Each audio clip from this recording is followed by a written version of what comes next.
नमस्कार दोस्तों, मेरा नाम शुभम है और मेरे इस यूट्यूब चैनल पर आप सभी का स्वागत है। आज मैं आप लोगों से बात करने वाला हूं कि डी फार्म फर्स्ट ईयर का बहुत ही महत्वपूर्ण किताब फार्मास्यूटिक्स के बारे में। तो बिना किसी देरी के चलिए शुरू करते हैं। आप फार्मास्यूटिक्स की किताब में पहला चैप्टर पढ़ने वाले हैं डोजेस फॉर्म। डोजेस फॉर्म होता क्या है? आपने मेडिकल स्टोर में बहुत सारे मेडिसिन देखे होंगे। कोई टैबलेट में आते हैं, कोई कैप्सूल में आते हैं, कोई लिक्विड में आते हैं, कोई सेमी सॉलिड में आते हैं, कोई क्रीम आते हैं, ऑइंटमेंट आते हैं। इन सब चीज़ों के बारे में आपको डोजेस फॉर्म में पढ़ाया जाता है। यूँ मान लीजिए कि आपको इंट्रोडक्शन कराया जाता है कि फार्मास्यूटिकल प्रोडक्ट्स क्या क्या होते हैं और ये किन किन कामों में लगते हैं। आप दूसरा चैप्टर जो पढ़ने वाले हैं वो होता है फार्माकोपिया। फार्माकोपिया एक ऐसा किताब है जो हर एक कंट्री का अलग अलग होता है। यूँ मान लीजिए कि भारत के लिए फार्माकोपिया जो होता है उसको इंडियन फार्माकोपिया कहते हैं। अगर वो किताब ब्रिटिश या किसी लंदन या इंग्लैंड में अगर बनती है तो वो किताब का नाम हो जाएगा ब्रिटिश फार्माकोपिया। अगर वही किताब यूएस में बनती है या यूएस का अपना किताब जो होता है उसका नाम होता है यूएस फार्माकोपिया। फार्माकोपिया की किताब हर एक कंट्री के लिए अलग अलग होती है। ये रिस्पेक्टिव कंट्री का अलग अलग किताब होता है।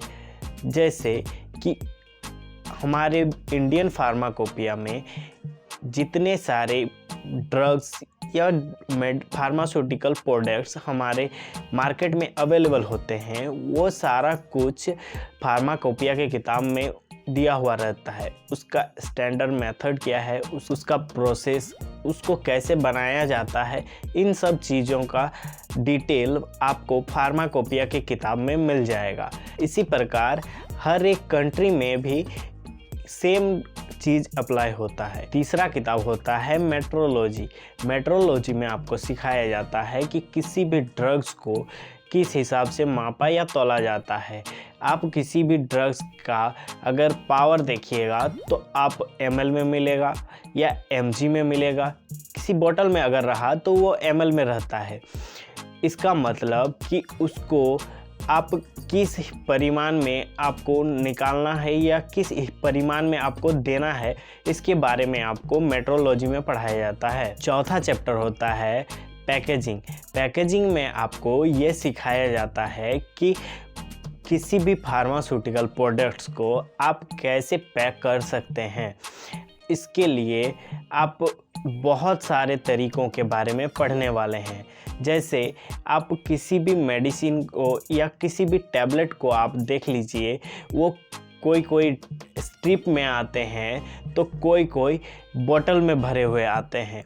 ये सारा पैकेजिंग में ही आपको पढ़ाया जाता है।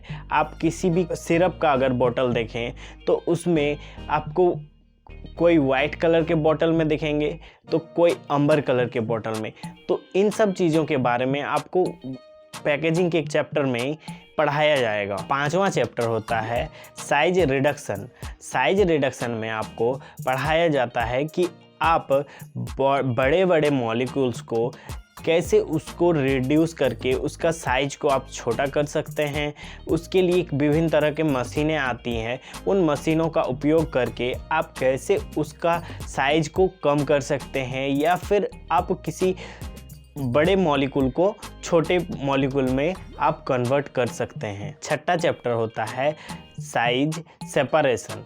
साइज सेपरेशन में आपको ये बताया जाता है कि आप किसी भी दो प्रोडक्ट्स को या दो मॉलिक्यूल्स को आप कैसे सेपरेट कर सकते हैं। इसके लिए भी बहुत सारे मशीनें आती हैं, फार्मास्यूटिकल मशीनें, जिसमें आप उसको सेपरेट कर सकते हैं। उसके साइज को आपको इसी चैप्टर में ये पढ़ाया जाता है। सातवां चैप्टर होता है मिक्सिंग। आप दो या दो से ज़्यादा ड्रग्स को कैसे आप उसको मिक्स कर सकते हैं, उसके लिए किन किन मशीनों का प्रयोग किया जाता है, आप उनको प्रॉपर तरीके से मिक्स करने के लिए आप क्या क्या मशीनों का उपयोग कीजिएगा। इन सब चीज़ों के बारे में आपको मिक्सिंग के चैप्टर में ही पता चलेगा। 8वां चैप्टर होता है क्लैरिफिकेशन एंड फिल्टरेशन।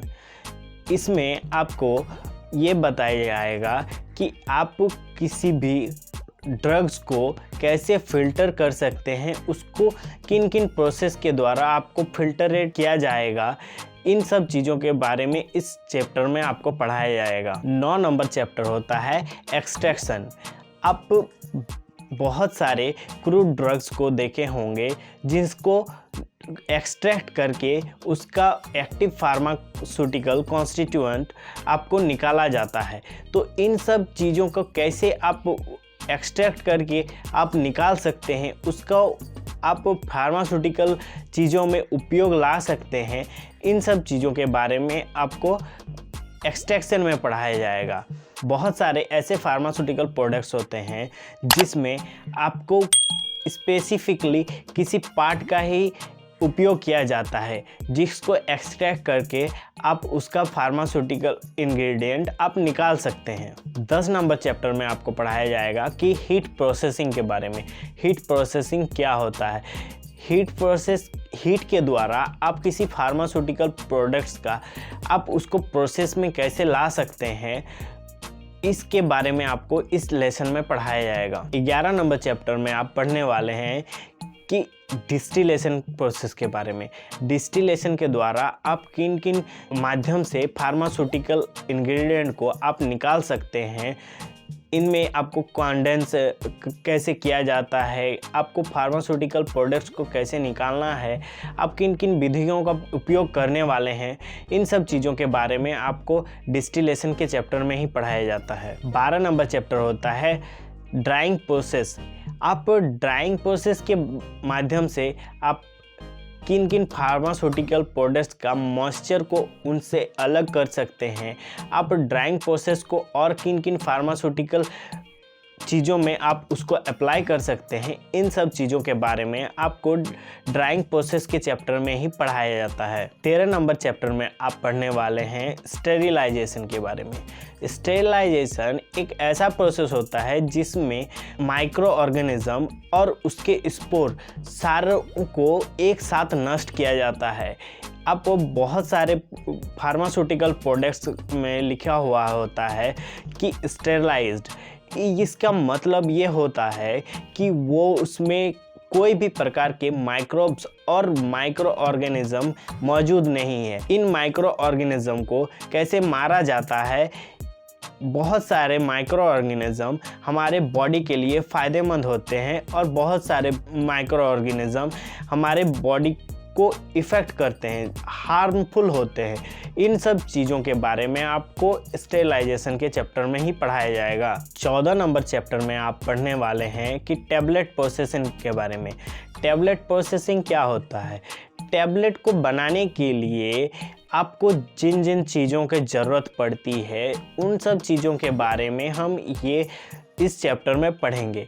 टैबलेट को कैसे बनाया जाता है, उसमें इंग्रेडिएंट क्या दिया जाता है, उसको किस तरह से पंचिंग किया जाता है, उसके ऊपर कोटिंग किस तरह से किया जाता है, उसमें क्या क्या मिक्स किया जाता है। बहुत सारे टैबलेट स्वीट्स होते हैं, उसमें शुगर कोटिंग होती है। इन सब चीज़ों के बारे में आपको टैबलेट प्रोसेसिंग के चैप्टर में ही पता चलने वाला है। 15 नंबर चैप्टर है कि कैप्सूल प्रोसेसिंग के बारे में। कैप्सूल प्रोसेसिंग चैप्टर में आपको ये पढ़ाया जाएगा कि आप एक कैप्सूल को बनाने के लिए किन किन विधियों का, किन किन चीज़ों का उपयोग करने वाले हैं, के ऊपर कैपिंग किस चीज़ के लिए, किस चीज़ का बना होता है, उसके अंदर इंग्रेडिएंट आपको किस चीज़ का दिया जाता है। इन सब चीज़ों के बारे में आपको कैप्सूल प्रोसेसिंग के चैप्टर में ही पता चलेगा। 16 नंबर चैप्टर में आप पढ़ने वाले हैं कि इम्यूनोलॉजी के बारे में। इम्यूनोलॉजी क्या होता है? ये इम्यूनिटी पावर आपको बाहर से जितने आने वाले माइक्रो ऑर्गेनिज्म या जर्म्स या बैक्टीरिया किस प्रकार हमारे बॉडी से दूर रखते हैं, पढ़ाया जाता है। इसमें आपको ये भी सिखाया जाएगा कि एंटीडोट्स क्या होते हैं, एंटीबॉडीज़ क्या होती हैं, वैक्सीन्स क्या होती हैं। इन सब चीज़ों के बारे में आपको इम्यूनोलॉजी के चैप्टर में ही बताया जाता है। आशा करते हैं कि आपको वीडियो पसंद आया होगा, आपके लिए नॉलेजेबल रहा। तो आप वीडियो को लाइक, शेयर एंड सब्सक्राइब ज़रूर करें। Thank you.